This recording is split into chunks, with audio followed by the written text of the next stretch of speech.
مسلمان کا یہ عقیدہ ہے کہ ہمارا خالق اللہ ہے، ہمارا مالک اللہ، ہمارا رازق اللہ۔ جب یہ ساری چیزیں، ساری عطائیں، ساری نعمتیں اللہ کی ہیں تو پھر مسلمان کی ساری توجہ بھی اللہ ہی کی جانب ہونی چاہیے۔ اسے کوشش کرنی چاہیے کہ وہ ہر معاملے میں، ہر مسئلے میں، ہر پریشانی میں اپنی توجہ اپنے رب کریم کی جانب مبذول رکھے۔ انسان جب اپنے علم پر بھروسہ کرنے لگتا ہے، یا اپنی عقل پر بھروسہ کرنے لگتا ہے، یا اپنے تعلقات پر بھروسہ کرنے لگتا ہے، یا اپنی دولت پر، مال پر، صحت پر، تو ایک بہت بڑے دھوکے کا شکار ہو جاتا ہے۔ اور انسان جب انسانوں پر بھروسہ کرنے لگتا ہے تو پھر اللہ تعالیٰ اسے بعض اوقات انسانوں کے سپرد کر دیتا ہے، انسانوں کے سپرد۔ اور بہت سارے ایسے لوگ بھی ہوتے ہیں جو رب کریم کو بھولتے ہیں اور وہ اپنی ساری توجہ انسانوں کی طرف، دنیا کی طرف، دنیا داروں کی طرف کر لیتے ہیں، تو اللہ تعالیٰ فرماتا ہے پھر میں انہیں یہ سزا دیتا ہوں کہ وہ مجھے بھولنے نکلے تھے تو میں نے انہیں ان کا اپنا آپ بھی بھلا دیا، اپنا آپ بھی۔ سورہ حشر کو دیکھیے گا، فرمایا وَلَا تَكُونُوا كَالَّذِينَ نَسُوا اللَّهَ فَأَنسَاهُمْ أَنفُسَهُمْ۔ ان لوگوں کی طرح نہ ہو جانا جنہوں نے اللہ کو بھلا دیا تو اللہ نے پھر انہیں ان کا اپنا آپ بھی بھلا دیا۔ انہیں اپنی بھی ہوش نہیں رہی، وہ ایسے مسائل میں گھر گئے، وہ ایسی آزمائشوں میں الجھ گئے، وہ ایسی دنیا داری کے اندر الجھے کہ انہیں اپنا بھی پتہ نہ چلا۔ اب تو ڈھونڈتا پھرتا ہوں اے اقبال اپنے ہی آپ کو، اب تو ڈھونڈتا پھرتا ہوں اے اقبال اپنے آپ کو، آپ ہی گویا مسافر، آپ ہی منزل ہوں میں۔ جب انسان خدا فراموش ہوتا ہے تو خود فراموش ہو جاتا ہے۔ ہمارا بڑے زمانے سے تکیہ ہے، کبھی امریکہ پر، کبھی یورپ پر، کبھی برطانیہ پر، کبھی مالداروں پر، کبھی اسلحے والوں پر۔ اس کا نقصان یہ ہوا کہ اپنا کوئی وجود نہیں رہا، اپنا کوئی نظریہ نہیں رہا، اپنی کوئی سوچ نہیں رہی۔ ایسے محسوس ہوتا ہے کہ کوئی منشور نہیں، کوئی دستور نہیں، لگام منہ میں ہے اور اس کا سرا کسی کے ہاتھ میں ہے، وہ جدھر چاہتا ہے ہمیں گھما لیتا ہے۔ اللہ فرماتے ہیں یوں نہ ہو جانا کہ تم رب کو بھلا دو اور پھر تمہیں اپنا آپ بھی بھول جائے۔ اولئک ھم الفاسقون، فرمایا یہ وہ لوگ ہیں جو نافرمان ہیں اللہ کے، یہ نافرمان ہے۔ جب یہ نظریہ بن گیا، جب یہ ذہن بن گیا کہ پیدا اللہ نے کیا ہے، دینا اللہ نے ہے، عطا کرنے والا اللہ ہے، نوازنے والا اللہ ہے، تو پھر ساری توجہ دنیا داروں کی طرف رکھنا، میں اللہ والوں کی طرف توجہ رکھنے کا قائل ہوں، میں وہ سمجھتا ہوں، ہم اس چیز کے قائل ہیں، لیکن وہ بھی کوئی آستانہ ہے کہ جہاں حق مرشد کا نعرہ تو بڑا لگے پر رب کا نام ہی نہ سننے کو ملے۔ یہ بھی کوئی بات ہوئی کہ جہاں یہ تو نعرہ زور سے لگے کہ جیوے جیوے مرشد جیوے، لیکن استغفار کا درس ہی نہ ملے۔ ہر وقت یہ بتایا جائے کہ یہاں آ گئے تو بچ گئے، کیسے بچیں گے؟ میرے رسول پاک علیہ السلام کا دروازہ سب سے بڑا دروازہ ہے، حضور کا دروازہ سب سے بڑا دروازہ ہے، لیکن میرے دوستو یاد رکھنا، نبی پاک علیہ السلام نے بھی لوگوں کو جب رستہ دکھایا ہے تو رب کریم کا رستہ دکھایا ہے، اللہ کا رستہ دکھایا، اللہ کریم کا رستہ دکھایا، لوگوں کو رب کی طرف توجہ کرائی۔ میرے رسول کریم سید عالم صلی اللہ تعالی علیہ وسلم نے لوگوں کی اللہ کی جانب توجہ کرائی اور لوگوں سے یہ کہا کہ وہ اپنے رب کریم کی جانب اپنا ذہن رکھیں، اپنی توجہ اپنے اللہ کی جانب مبذول کریں۔ میری بات کو اچھے طریقے سے سمجھیے گا، علم اللہ تبارک و تعالی عطا کرتا ہے تو اسے اللہ کی عطا ہی سمجھنا چاہیے۔ کچھ لوگوں کے پاس علم ہوتا ہے پر علم نافع نہیں ہوتا، وہ ٹامک ٹونیاں مارتے رہتے ہیں ساری زندگی۔ علم کو اللہ کی عطا سمجھیں، اپنی عقل پر، اپنے شعور پر زیادہ بھروسہ نہ سمجھیں، نظر اللہ پہ رکھیں۔ حضرت مولا علی شیر خدا کرم اللہ تعالی وجہہ الکریم سے کسی نے پوچھا تھا بڑا عالم کون ہوتا ہے؟ ہمارے ہاں تو اب وہ والے عالم پائے جاتے ہیں نا اللہ ماشاءاللہ، جو ممبر پہ بیٹھتے ہیں تو دعوے ہی دعوے، ممبر پہ بیٹھتے ہیں تو دعوے ہی دعوے، اس طرح کے عالم ہمارے ہاں پائے جاتے ہیں۔ وہ ہر بات میں دعویٰ کرتے ہیں، میں یہ کر دوں گا، میں وہ کر دوں گا۔ یہ مزاج علماء کا نہیں۔ حضرت علی المرتضیٰ سے کسی نے پوچھا بڑا عالم کون ہوتا ہے؟ فرمایا بڑا عالم وہ ہوتا ہے کہ جسے مسئلے کا پتہ نہ ہو تو وہ کہہ دے مجھے نہیں پتہ، میں پتہ کر کے بتاؤں گا، غلط بات بیان نہ کرے۔ امام مالک سے کسی نے کوئی مسئلہ پوچھا تو آپ فرمانے لگے مجھے اس سوال کا جواب نہیں آتا۔ ہمارے بزرگ سمجھاتے کیا ہیں؟ وہ کہنے لگا آپ اتنے بڑے امام ہیں تو اس سوال کا جواب نہیں آتا۔ آپ فرمانے لگے اگر مجھے ہر سوال کا جواب آتا پھر تو میں خدا ہوتا۔ مجھے ہر سوال کا جواب نہیں آتا، مجھے تو اتنا آتا ہے جتنا میرے رب نے مجھے عطا کر دیا ہے۔ اپنی نظر اللہ پہ رکھیں، نکل آئیں اس معمے سے باہر کہ میں کوئی بلا ہوں، مجھے بڑا پتہ ہے، میرے پاس 6 ڈگریاں ہیں، مجھے 10 جگہ پہ تدریس کا شغف حاصل، اس سے نکلیں باہر۔ قرآن مجید دیکھیے گا، اللہ تعالیٰ نے ارادہ قدرت فرمایا کہ میں حضرت آدم کو بناؤں گا، پھر بنانے کے بعد فرمایا فرشتوں سجدہ کرو آدم کو۔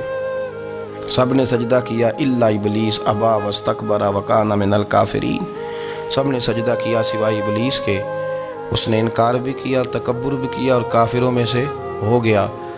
تو یہ جب اللہ تعالیٰ نے سجدہ کرایا تو کیسے کرایا؟ اللہ تبارک و تعالیٰ نے نا حضرت آدم کو علم سکھایا خود، وعلم آدم الاسماء کلہا۔ خود اللہ فرماتے ہیں کہ میں نے جناب آدم علیہ السلام کو تمام اشیاء کے نام سکھائے، سب اشیاء کے نام سکھائے۔ تو وہ چیزیں پھر میں نے نا، اللہ فرماتے ہیں میں نے فرشتوں پہ پیش کی، میں نے کہا کہ بتاؤ ان کے نام کیا ہے۔ تو فرشتوں نے جو جواب دیا وہ سمجھنے والا ہے۔ اللہ نے چونکہ خود علم سکھایا تھا حضرت آدم کو، جناب آدم سکھایا تھا، لیکن فرشتوں کو نہیں سکھایا تھا۔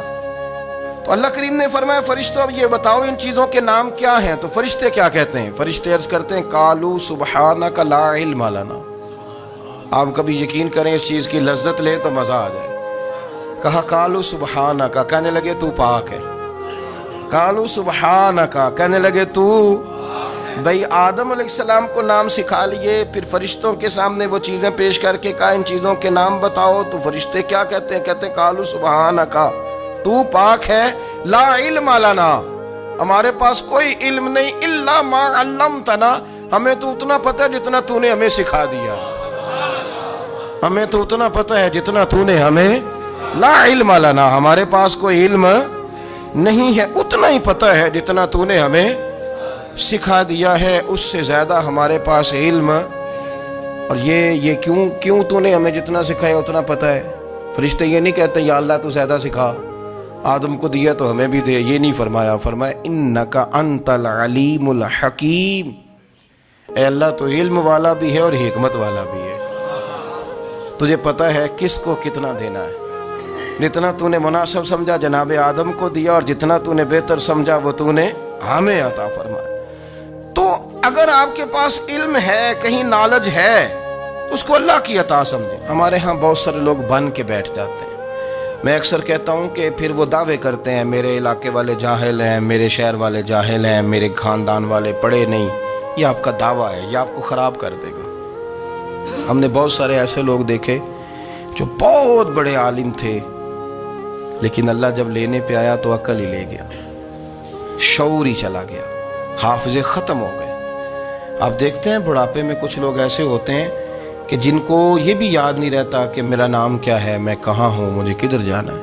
تو اس وقت سے اللہ کی پناہ مانگیں اور اپنی نظر اپنے رب کریم کی جانب رکھیں، اللہ کی جانب اپنی نظر کو مبذول رکھیں۔ دوسری بات، علم کے بعد ایک چیز آتی ہے جس کا نام ہے ہدایت، جس کا نام ہے تقوی، جس کا نام ہے پرہیزگاری، جس کا نام ہے عمل، عبادت، ریاضت۔ یہ بھی اسی وقت ہی نصیب ہوتی ہے جب میرا رب کریم نصیب فرما دیتا ہے۔ ہم نے نا نیکی کا اپنا اپنا سٹیٹس بنا لیا ہے، اپنا اپنا معیار بنا لیا ہے۔ کچھ لوگ کہتے ہیں کہ جناب مسجد میں سیمٹ کا توڑا دینے سے بہتر ہے کسی غریب کو آٹے کا تھیلا دے دو۔ اب اس نے اپنا مزاج بنا لیا نا نیکی کا، اس نے اپنا سٹیٹس بنا لیا۔ میرا یہ سوال ہے کہ نبی پاک صلی اللہ تعالیٰ علیہ وسلم جب مدینہ شریف آئے تھے تو حضور نے سب سے پہلے غریبوں میں آٹا تقسیم کیا تھا کہ سب سے پہلے مسجد بنائی تھی؟ کیا عجیب لوگوں کا رنگ ہے، اپنی مرضی کی ہدایت، اپنی مرضی کا تقوی، اپنی مرضی کا معیار۔ مسجد کوئی بڑا چھوٹا خطیب بھی میری طرح کا ہو نا تو وہ مسجد میں بیٹھ کے جب نبی پاک کی بات کرتا ہے تو کہتا ہے میرے رسول پاک غریبوں کا سہارا بن کے آئے۔ وہ غریبوں کی بات کرتا ہے، مسکینوں کی، لاچاروں کی، کمزوروں کی بات۔ تو مسجد ہی تو وہ ادارہ ہے جہاں سے غریبوں کی بات ہو رہی۔ تو اب لوگوں نے غریب کو اور مسجد کو لڑانا شروع کر دیا، اس کو لڑاؤ کہ مسجد میں پیسے دینے سے بہتر ہے آپ غریب کو آٹے کا تھیلا دے دیں۔ آپ یہ کیوں نہیں کہتے کہ مسجد میں بھی آپ توڑا دیں ایک سی مٹکا اور ساتھ غریب کو بھی خدمت کریں؟ یہ کیوں نہیں تقویٰ؟ اپنی اپنی مرضی کا مزاج، اپنی اپنی۔ کچھ لوگ کہتے ہیں چھوڑو جی، ساری زندگی انسان نماز پڑھتا رہے اور پھر گالیاں بھی دیتا رہے، بندہ داڑھی بھی رکھ لے اور جھوٹ بولنا بھی نہ چھوڑے۔ تو یہ آپ نے اپنے پاس سے تقوی کا معیار بنایا۔ گالی دینے کا گناہ ہے اور داڑھی رکھنے کا ثواب ہے۔ تو اگر آپ داڑھی رکھے ہوئے ہیں اور آپ کوئی غلطی کر رہے ہیں تو اس سے آپ کی داڑھی کا ثواب ختم، اللہ کرے آپ کو سمجھ آئے میری بات۔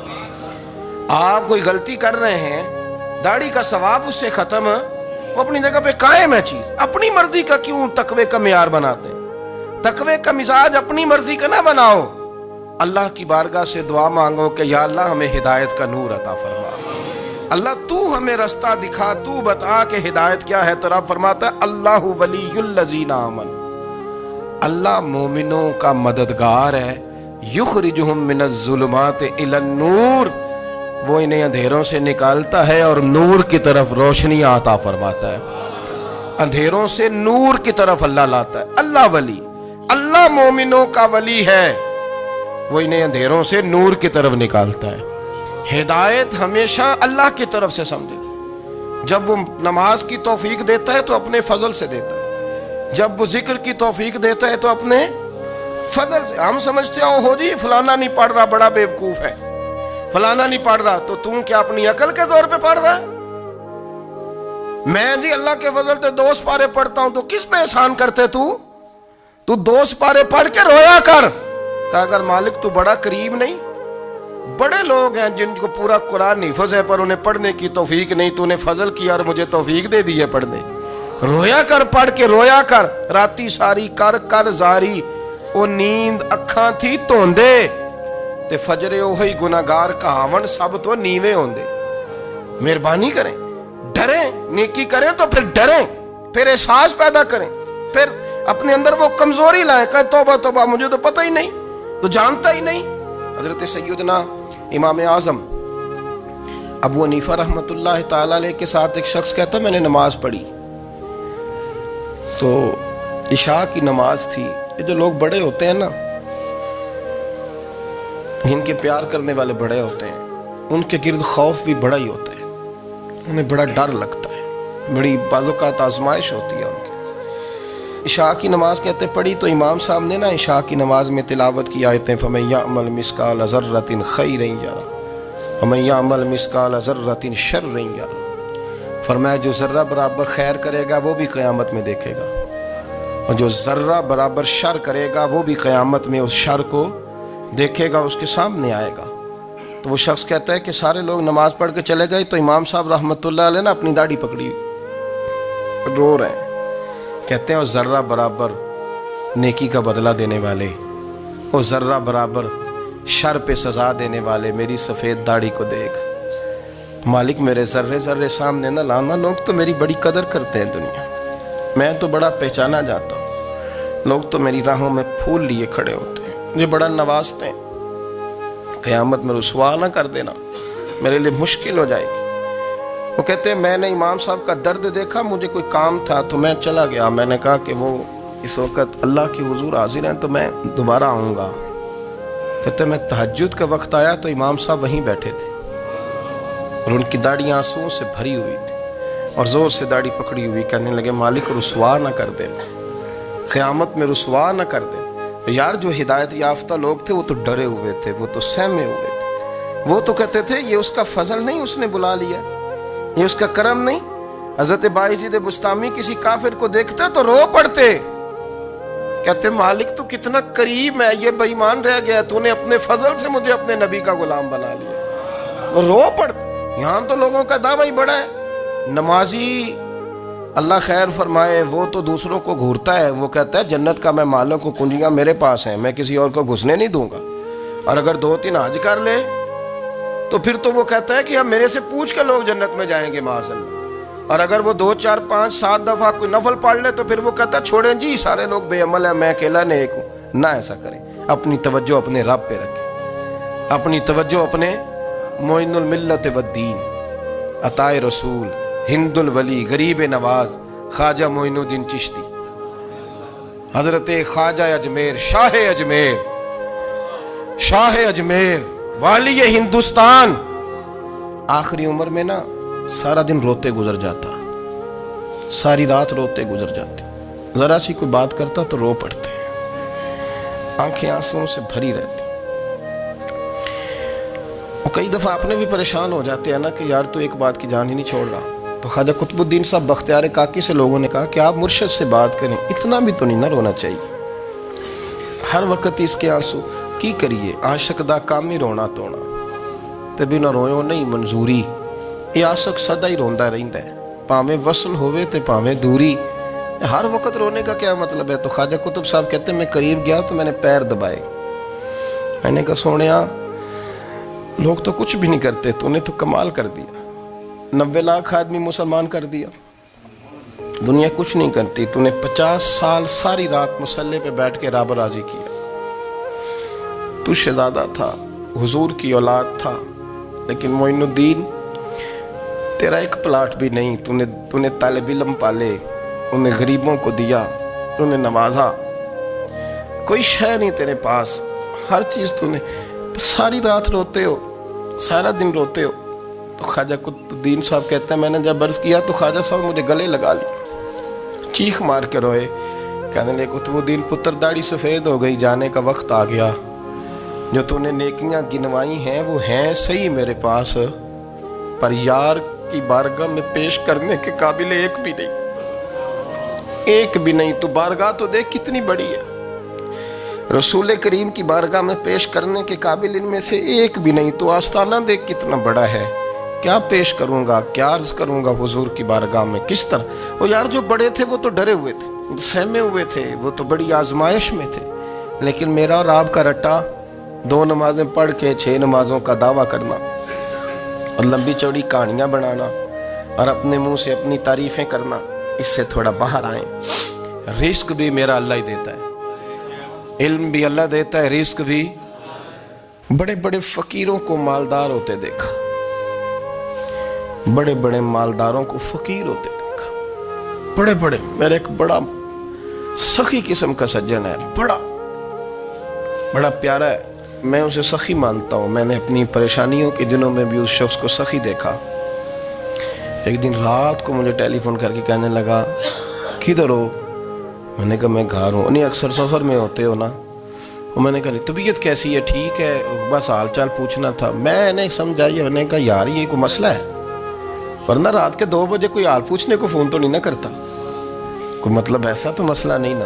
تو میں نے بیک کال کی، میں نے کہا یار میری بات سن، مسئلہ کیا؟ کہ نہیں کچھ نہیں دل کر رہا تھا۔ میں نے کہا میری گل سن، رہے ہیں اسی 4-5 سال کٹھے، میں تین جاننا، اصل بات کر۔ کہنے لگا مکان بھی بڑا ہے، سارا کچھ ٹھیک ہے، پر وہ بڑے بے نیاز ہے، کچھ حالات اس قسم کے آ گئے ہیں کہ لوگوں کو بتاؤں بھی تو لوگ ماننے کو تیار نہیں، زیادہ نہیں، مجھے نا تھوڑے سے پیسوں کی ضرورت ہے، کوئی 15-20 ہزار اگر مل جائیں میری ضرورت۔ آپ یقین کریں میں روتا رہا ساری رات۔ میں نے کہا مہربانہ تیرا کس طرح کرانگ، اس سے لے کے زمانہ استعمال کرتا تھا، پر بے پرواہی ویکھ نہ سجڑ دی، جتھے کسے دی پیش نہ جاوے، انہیں تاجاں والے در در رولے تے منگتیاں تخت بٹھاوے۔ سجنا کسے نو کارا مل دئی، کوئی کعبے خالی آوے، واللہ خیر الرازقین، وہ کہتے تو دائیں بائیں نہ جا، رزق تو تجھے میں دوں گا، میں ہوں بہتر رزق دینے والا۔ بڑے بڑے بادشاہ، بڑے بڑے شہنشاہ، بڑے بڑے لوگ، ہاتھوں میں کاسے، فقیریاں۔ ام ربیعہ کہا کرتی تھیں بڑی نیک اور صالح خاتون تھیں. وہ کہتی ہیں کہ میں نا بڑے امیر آدمی کی بیوی تھی, اپنے شوہر کے ساتھ چھت پہ بیٹھی تھی تو نیچے فقیر مانگنے والا آیا. اس نے بڑے درد سے صدا کی تو میں نے اپنے شوہر سے کہا کچھ دے دیں. کہا دفع کر, ان لوگوں نے دھندا بنایا ہوا ہے. کہتی میں میکے سے بھی بڑا مال لے کے آئی تھی, میرے ماں باپ بڑے امیر تھے, تو میں نے نا چوری اپنے خامد سے نظر بچا کے باتھ روم جانے کے بہانے گئی اور نیچے جا کے 5 دینار میں نے اس فقیر کی ہتھیلی پہ رکھے. کہتے اس نے 5 دینار دیکھے, پھر میری طرف دیکھا تو میں نے اس کی آنکھوں میں آنسو چمکتے دیکھے. کہنے لگے بی بی رب تیرا بھلا کرے, میں 3 دنوں کا بھوکا ہوں. کہ وہ چلا گیا. میں گھر آ گئی, باہر آئی تو میرا شوہر کہنے لگا تو اتنی اب اتنی تو تیز ہو گئی ہے اور تو اتنی خود مختار ہو گیا, میرے بغیر پوچھے مال خرچ کرے گی, جا تجھے 3 طلاقیں. کہتی میں بالدار اور وزادار باپ کی بیٹی تھی, طلاق لے کے گھر آئی تو میرا باپ ٹوٹ گیا, چارپائی پہ چلا گیا. اوہو یہ کیا بن گیا. کہتی بڑی تکلیف رہی. 1-2 سال کے بعد میرے ابا نے میری شادی کر دی. اب جس شوہر کے پاس گئی وہ بڑا نیک تھا, پرہیزگار تھا, اللہ نے بہترین صلہ دیا. کتنی چھت پہ بیٹھی تھی, دروازے پہ فقیر آیا تو میں نے شوہر سے کہا کچھ دے دوں. کہنے لگا 5 نہ دینا, 15 دینا, 20 دینا, میں فقیر ہوں, میں نے فقر سے دولت دیکھی ہے, اسے خالی نہ لوٹانا. کہتی ہے کہ میں نیچے گئی اور جب میں نے اس کی طرف دینار بڑھائے تو میری چیخ نکلی, پیسے پھینک کے میں بے ہوش ہو کے گری. میرا شوہر نے آ کے اٹھایا, اندر لے گیا, پانی منہ پہ چھڑکا. کہنے لگا تجھے کیا ہوا. کہنے لگی یہ جو مانگنے آیا یہ میرا پہلا شوہر تھا, وہی تھا جو کہتا تھا کہ تو 5 دینار دے آئی ہے, جا تجھے 3 طلاقیں. پڑھو نا حدیث پاک.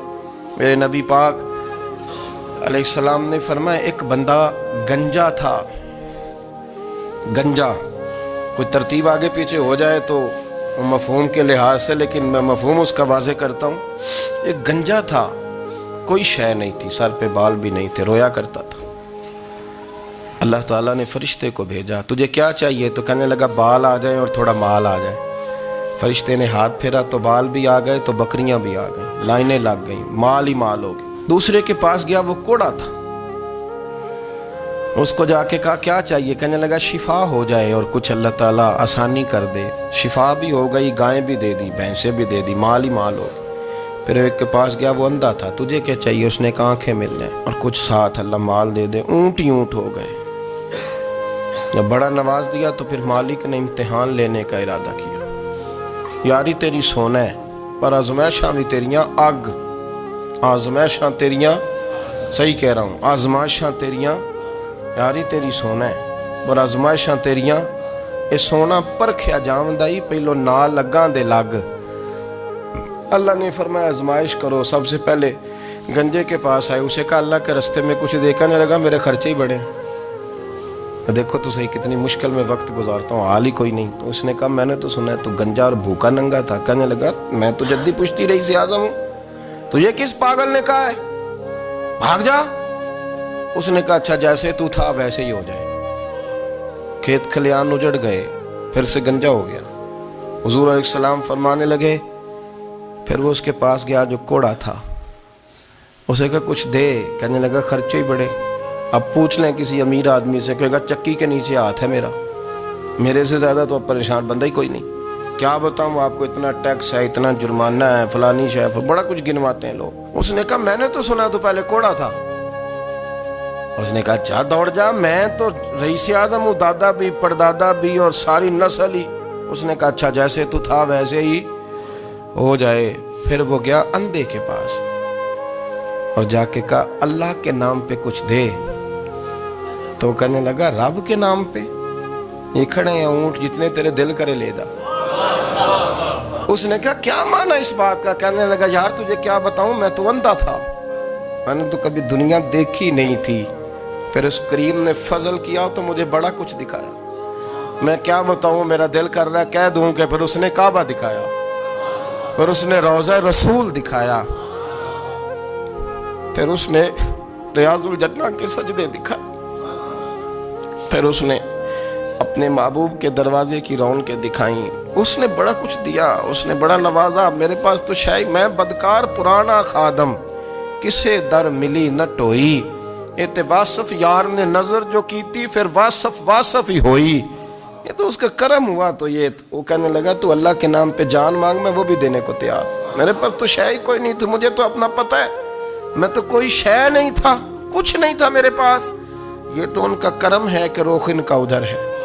اور مختصر سی میری کہانی ہے، یہ جو بھی ہے ان کی مہربانی ہے۔ تو وہ کہنے لگا میں بھی کچھ لینے نہیں آیا تھا، تیری آزمائش ہی کرنے آیا تھا، تیری عزتیں بھی سلامت رہیں گی، تیرا مال بھی سلامت رہے گا، تیری شفا بھی۔ اپنی زندگی میں کبھی بھی اللہ کی بارگاہ سے توجہ ادھر ادھر نہ کریں، چھوڑے لوگ کیا کر رہے ہیں، دنیا کیا کہہ رہی، کبھی بھی اپنی توجہ دائیں۔ ہمارا یہ مسئلہ بن گیا کہ ہماری سیاست ہے، ہماری دنیا داری ہے، ہم بندوں کو راضی کرنا چاہتے ہیں، ہم دیکھتے ہیں کون کس طرح، اور آپ یقین کریں آپ تھک جائیں گے، بندے راضی نہیں ہوں گے، وہ نہیں راضی ہوتے، آپ ان کو منا کے لائیں گے تو ادھر والے نکل جائیں گے، ادھر کو منائیں گے تو ادھر والے نکل جائیں گے۔ اس چکر سے باہر آئیں، اس رب کو راضی کریں جو فرماتا ہے ان الذین آمنوا وعملوا الصالحات سیجعل لهم الرحمن ودا۔ فرمایا تو ایمان لانے کے بعد نیک عمل کر، میں لوگوں کے دلوں میں تیری محبت پیدا کر دوں، رحمان لوگوں کے دلوں میں محبت ڈال دے گا، اللہ لوگوں کے دلوں میں۔ اپنی نظر ہمیشہ اپنے رب پہ رکھیں، اتنی لمبی چوڑی دنیا داروں سے امیدیں نہ وابستہ کریں۔ میں نے دیکھا ہے لوگ کاسا لیسی کرتے ہیں، کبھی اس کے دروازے پہ کبھی اس کے دروازے پہ، ان چکروں سے باہر آئیں اور اپنے رب کی بارگاہ کی طرف توجہ کریں، استغفار شوق سے پڑھا کریں، اور اکیلے میں اکیلے میں حضرت رئیس المتکلمین مولانا نقی علی خان صاحب رحمۃ اللہ نے لکھا ہے کہ فرعون 500 سال حکومت کر گیا، یہاں تو 5 سال کی حکومت کی پیر لڑکھڑاتے ہیں، 500 سال۔